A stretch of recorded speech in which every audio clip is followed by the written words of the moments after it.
अस्सलामुअलैकुम। सोचिए, आज से करीब 500 साल पहले का हिंदुस्तान। ऊंचे ऊंचे किले, रंग बिरंगे बाजार, ऊंट घोड़ों की चहल पहल और बादशाह के दरबारों में सियासत की बातें। लेकिन इस चमक दमक के पीछे एक बेचैनी छुपी थी। बादशाहत कमजोर हो चुकी थी, अमीर लोग आपस में लड़ रहे थे और मुल्क में बदलाव की हवा चल रही थी। यहीं से हमारी कहानी शुरू होती है कि मुगल भारत क्यों आए, कब आए और कैसे आए। ये कोई मामूली घटना नहीं थी, बल्कि ऐसा मोड़ था जिसने अगले 300 साल की हिंदुस्तानी तारीख की नींव रख दी। दूर फरगाना और काबुल के पहाड़ों से एक नया शख्स हिंदुस्तान की तरफ बढ़ रहा था। ज़हीरुद्दीन मोहम्मद बाबर, एक ऐसा सिपहसालार जिसकी रगों में तैमूर और चंगेज खान का खून था और जिसकी नजरें दिल्ली के तख्त पर जम चुकी थी। आने वाले हिस्सों में हम जानेंगे कि बाबर क्यों निकला, कब हिंदुस्तान की सरहद पार की और कैसे एक जंग में उसने हालात पलट दिए, यहां तक कि दिल्ली का ताज उसके सिर पर आ गया। 1526 से पहले हिंदुस्तान में लोधी सल्तनत का दौर था। दिल्ली के तख्त पर इब्राहिम लोदी बैठा था, लेकिन उसकी पकड़ पूरे मुल्क पर मजबूत नहीं रही थी। बड़े बड़े सूबों के हाकिम और अमीर अपने अपने इलाकों में लगभग बादशाह बन बैठे थे। कोई पंजाब में अपनी ताकत दिखा रहा था, तो कोई बंगाल या मालवा में अलग हुकूमत जैसा चलाता था। ये लोग दिल्ली के हुक्म को मानते तो थे, लेकिन दिल से वफादार नहीं थे।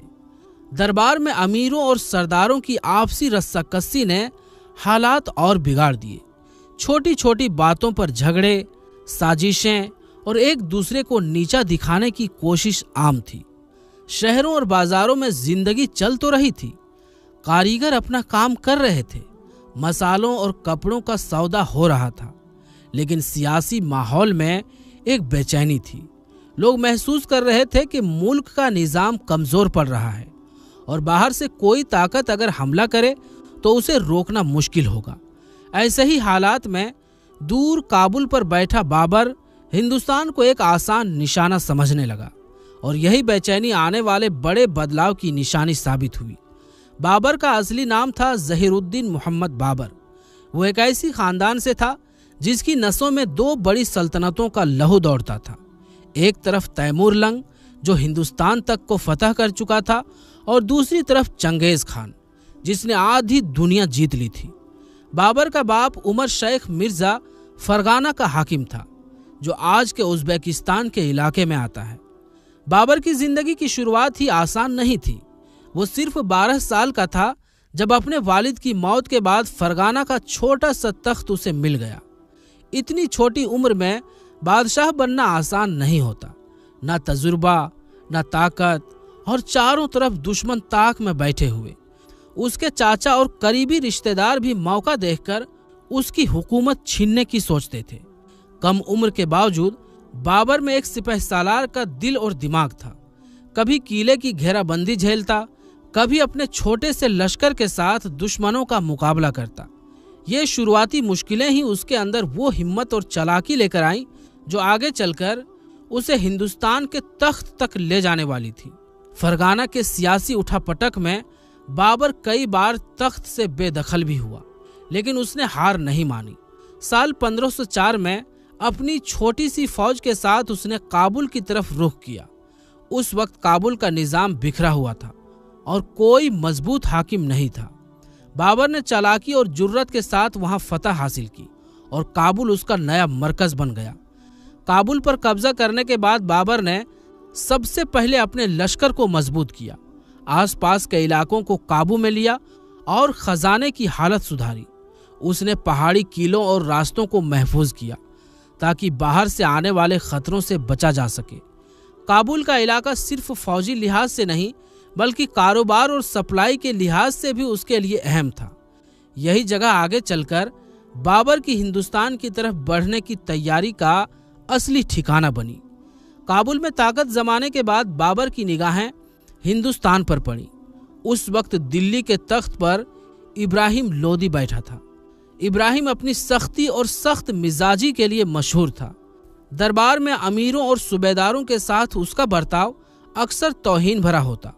उसकी इस रविश से कई बड़े बड़े अमीर और अफसर नाराज हो गए थे। इस नाराज लोगों में पंजाब का गवर्नर दौलत खान लोधी और इब्राहिम का चाचा आलम खान भी शामिल थे। दोनों की इब्राहिम से गहरी दुश्मनी हो गई थी।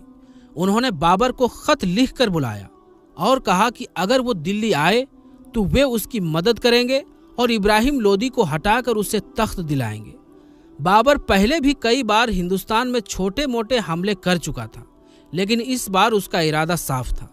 यह सिर्फ लूटपाट का सफर नहीं होगा, बल्कि दिल्ली और आगरा का ताज अपने सिर पर सजाने का मिशन होगा। दावतें, सियासी कमजोरी और इब्राहिम के खिलाफ अंदरूनी बगावत, ये सब मिलकर बाबर के लिए हिंदुस्तान की राह खोलने लगे। दौलत खान और आलम खान की दावत मिलने के बाद बाबर ने हिंदुस्तान की तरफ कूच का फैसला किया, लेकिन ये कोई आसान सफर नहीं था। काबुल से दिल्ली तक का रास्ता लंबा, पहाड़ी और दुश्मनों से भरा हुआ था। बाबर ने सबसे पहले अपनी फौज का बंदोबस्त किया, रसद यानी खाना पानी और हथियारों का जखीरा तैयार किया, ताकि सफर के दौरान फौज भूख प्यास से कमजोर ना पड़े। उसने सरहदी चालें भी चली, छोटे छोटे किलों को अपने कब्जे में लेकर रास्ता महफूज किया और जगह जगह पर रसद पहुंचाने का इंतजाम किया।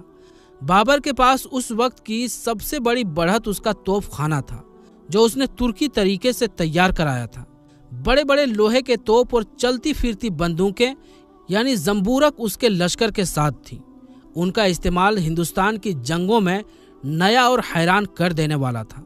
इस सफर में बाबर ने न सिर्फ फौजी ताकत जुटाई, बल्कि अपने सिपाहियों का हौसला भी ऊंचा रखा, क्योंकि आगे जो जंग आने वाली थी वो सिर्फ हथियारों से नहीं, बल्कि हिम्मत और चालाकी से भी जीतनी थी। 1526 के बसंत में बाबर ने दिल्ली की तरफ बढ़ते हुए पानीपत के मैदान को जंग के लिए चुना। यह जगह चौड़ी, खुली और फौजी चालों के लिए मुफीद थी। बाबर ने यहाँ अपना मशहूर बैलगाड़ी ढाल किलाबंदी यानी लेगर लगाया, यानी बैलगाड़ियों को एक कतार में बांधकर उनके बीच मजबूत रस्सियां और ढालें लगा दी, ताकि दुश्मन की घुड़सवार फौज सीधा हमला ना कर सके। इस किलाबंदी के पीछे बाबर ने तोपखाना तैयार किया। ये तोपें तुर्की अंदाज में इस्तेमाल होती थी। आगे से मुस्कटची यानी बंदूकचियों की कतार और पीछे से भारी तोपें, जो मैदान में डर और अफरा तफरी फैला देती। हिंदुस्तान में पहली बार इस तरह तोपखाना पूरे इंतजाम और प्लान के साथ इस्तेमाल होने वाला था। इसके साथ बाबर ने तुलुगमा नाम की तरकीब अपनाई, यानी अपनी फौज को दाएं और बाएं पंखों में बांटकर दोनों तरफ से दुश्मन को घेरने की चाल। ये तरीका उसने मावराऊ नहर और तुर्की जंगों से सीखा था। मैदान में उसने ऐसा इंतजाम किया कि इब्राहिम लोदी की बड़ी लेकिन बिखरी हुई फौज बीच में फंसकर रह जाए और चारों तरफ से उस पर वार हो। बाबर की यह तैयारी न सिर्फ जंग जीतने के लिए थी, बल्कि ये दिखाने के लिए भी थी कि वो हिंदुस्तान में पुराने ढंग की जंग नहीं लड़ेगा। वो नई सोच और नए हथियारों के साथ आया था। 21 अप्रैल 1526 की सुबह पानीपत के मैदान में सूरज निकलते ही दोनों फौजें आमने सामने थीं।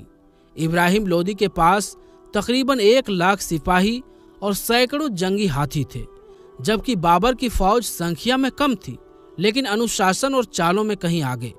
जैसे ही जंग का बिगुल बजा, इब्राहिम लोदी की फौज ने हाथियों को आगे बढ़ाया, लेकिन बाबर के तोपखाने की गड़गड़ाहट और घना धुआं देखकर हाथी बौखला गए।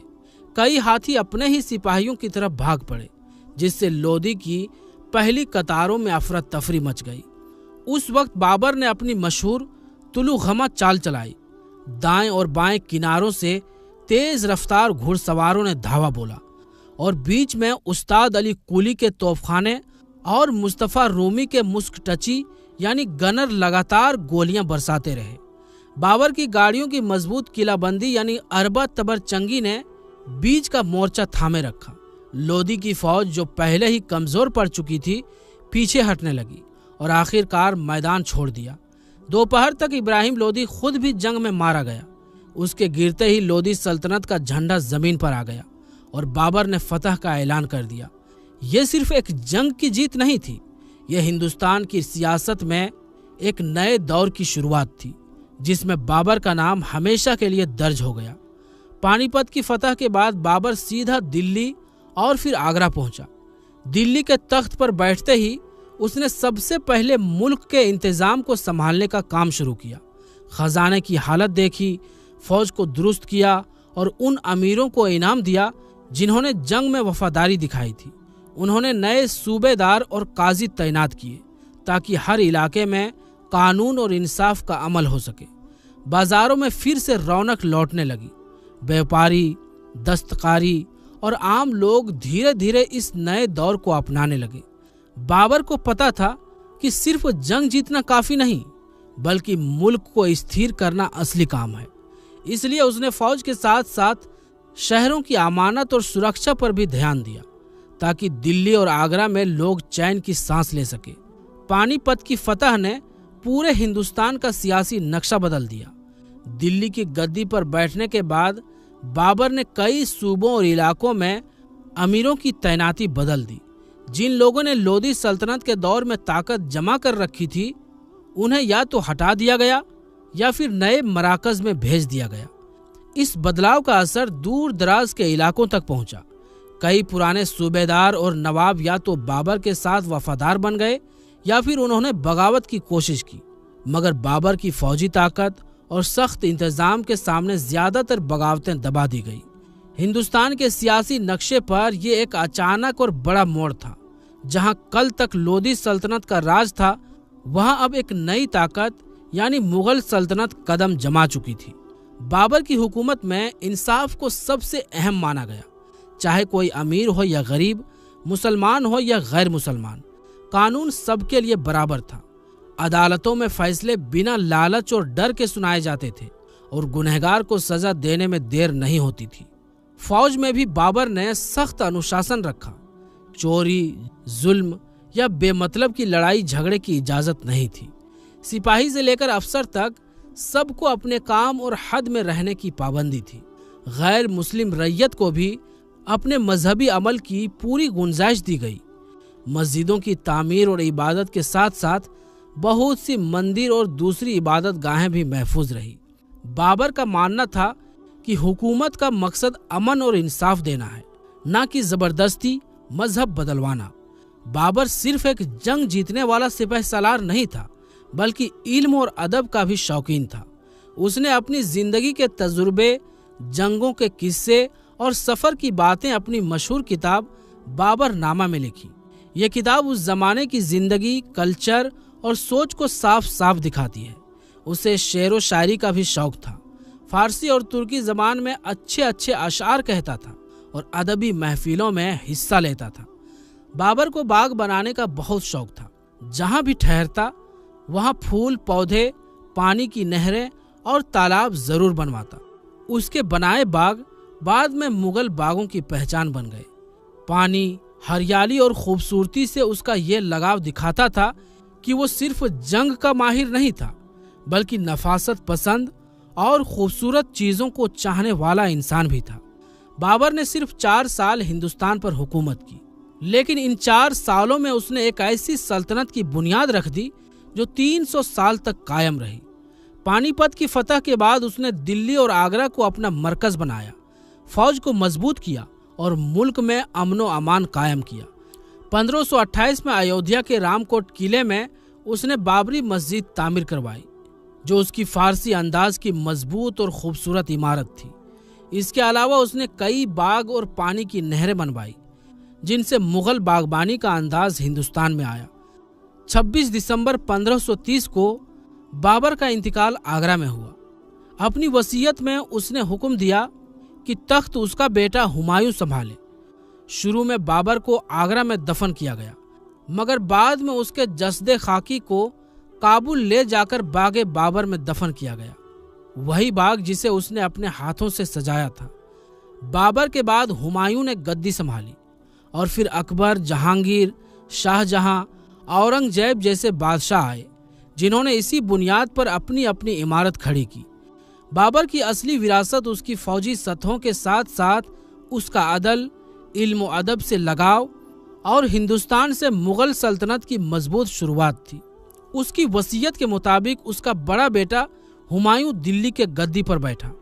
उस वक्त हुमायूं की उम्र सिर्फ 22 साल थी और वो अपने वालिद की तरह दिलेर और पढ़ा लिखा तो था, मगर तजुर्बे में अभी नया था। बाबर की अचानक मौत ने नव तामीर मुगल सल्तनत को हिला दिया। दुश्मन फिर से सर उठाने लगे और अंदरूनी सियासत में भी हलचल पैदा हो गई। सबसे पहले अफगान सरदार और लोधी खानदान के बचे खुचे लोग जो पानीपत की जंग के बाद शांत हुए थे, फिर से बगावत की सोचने लगे। कई सूबों में बाबर के दौर के गवर्नर और अमीर अपनी वफादारी परखने लगे। बाबर ने अपने ज़माने में जो फौज, खजाना और तामीरात छोड़ी थी, उनको कायम रखना हुमायूं के लिए बड़ी चुनौती थी। दूसरी तरफ गुजरात के सुल्तान बहादुर शाह एक मजबूत और चालाक हाकिम थे। उनकी नज़र मालवा और राजस्थान के साथ साथ दिल्ली तक फैलने पर थी। बंगाल में भी शेर खान सूरी, जो बाद में शेर शाह सूरी कहलाया, अपने इलाके और ताकत बढ़ा रहा था। ये दोनों ही हुमायूं के लिए आने वाले दिनों में सबसे बड़े दुश्मन साबित होने वाले थे। हुमायूं ने शुरुआत में सल्तनत को संभालने और अपने वालिद की बनाई नींव को मजबूत करने पर ध्यान दिया। उसने दिल्ली और आगरा में तामीरात और बाजार की रौनक बरकरार रखी और बाबर के बनाए बागों और किलों की देखभाल का हुक्म दिया। मगर बाबर जैसी सख्त और तेज फैसले लेने की आदत हुमायूं में कम थी, जिसकी वजह से कई मौकों पर दुश्मनों को बढ़ने का मौका मिला। इस दौर में हुमायूं की सबसे बड़ी मुश्किल ये थी कि बाबर की अचानक मौत के बाद सल्तनत को अभी पूरी तरह से गहरे तक पकड़ बनाने का वक्त ही नहीं मिला था। अमीरों में भी कई गुट बन गए थे। कुछ हुमायूं के साथ थे तो कुछ अपने पुराने अफगान रिश्तों या इलाकाई ताकत की तरफ झुक गए थे। यानी बाबर के इंतकाल के बाद हुमायूं का पहला दौर आसान नहीं था। एक तरफ बाहरी दुश्मन, दूसरी तरफ अंदरूनी साजिशें और ऊपर से नई नई गद्दी का बोझ। मगर यही वक्त था जिसने आने वाले सालों में हुमायूं के असली इम्तिहान की बुनियाद रखी। बाबर का नाम सिर्फ एक जंगजू बादशाह के तौर पर नहीं, बल्कि एक दूरअंदेश और बुनियाद रखने वाला हाकिम के तौर पर भी लिया जाता है। उसकी सबसे अहम देन उसकी फौजी तरकीबें थी।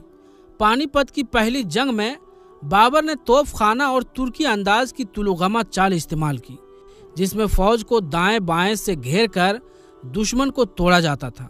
ये उस दौर में हिंदुस्तान के लिए बिल्कुल नया तरीका था और बाद के मुगल बादशाहों, खासकर अकबर ने इसे अपने फौजी निज़ाम में जारी रखा। दूसरी अहम विरासत थी अदलो इंसाफ की बुनियाद। बाबर ने यह साफ किया कि सल्तनत में कानून सब पर बराबर लागू होगा, चाहे मुसलमान हो या गैर मुस्लिम। उसने रैयत के हक और अमनो अमान को अहमियत दी। इस नींव पर आने वाले बादशाहों ने अपने अपने दौर में मजबूत सियासी ढांचा बनाया। यही वजह थी कि मुगल हुकूमत लंबे समय तक हिंदुस्तान में टिक सकी। सांस्कृतिक तौर पर बाबर ने फारसी जबान और अदब को हिंदुस्तान में मजबूती दी। उसकी अदालत, शेर व शायरी और किताबत की महफिलों की रिवाज आगे अकबर, जहांगीर और शाहजहां के दौर में भी फैला। बाबर का अपना बाबरनामा आज भी तुर्की फारसी अदब का बेहतरीन नमूना माना जाता है और ये उस जमाने की समाजी सियासी तस्वीर पेश करता है। बागबानी और तामीरात में बाबर का असर सबसे दिलचस्प था। उसे पानी और सरोवरों से खास लगाव था। उसने काबुल, आगरा और दूसरे शहरों में बाग बनवाए, जैसे आगरा का आराम बाग और काबुल का बागे बाबर। ये बागबानी की रिवायत बाद के बादशाहों ने भी अपनाई और शाहजहां के दौर में ये ताजमहल के 4 बाग तक पहुंची। सबसे बढ़कर बाबर की असली विरासत ये थी कि उसने सिर्फ ताज और इलाका नहीं जीता, बल्कि एक ऐसी सल्तनत की बुनियाद रखी जो 300 साल तक हिंदुस्तान के सियासी, सांस्कृतिक और तामीरी नक्शे को बदलती रही। उसकी शुरू की गई कई नीतियां और रिवायतें अकबर के दौर में मजबूत हुई, जहांगीर शाहजहां में अपने उरूज पर पहुंची और औरंगजेब तक सल्तनत के मजबूत ढांचे का हिस्सा बनी रही। यानी बाबर का असर सिर्फ अपने जमाने तक सीमित नहीं था, उसने हिंदुस्तान की तारीख में एक नया दौर शुरू किया जिसकी गूंज सदियों तक सुनाई देती है। तो प्यारे दोस्तों, आज के लिए बस इतना ही। इंशाअल्लाह मिलेंगे फिर किसी नई वीडियो के साथ। तब तक के लिए अस्सलामु अलैकुम, अल्लाह हाफिज।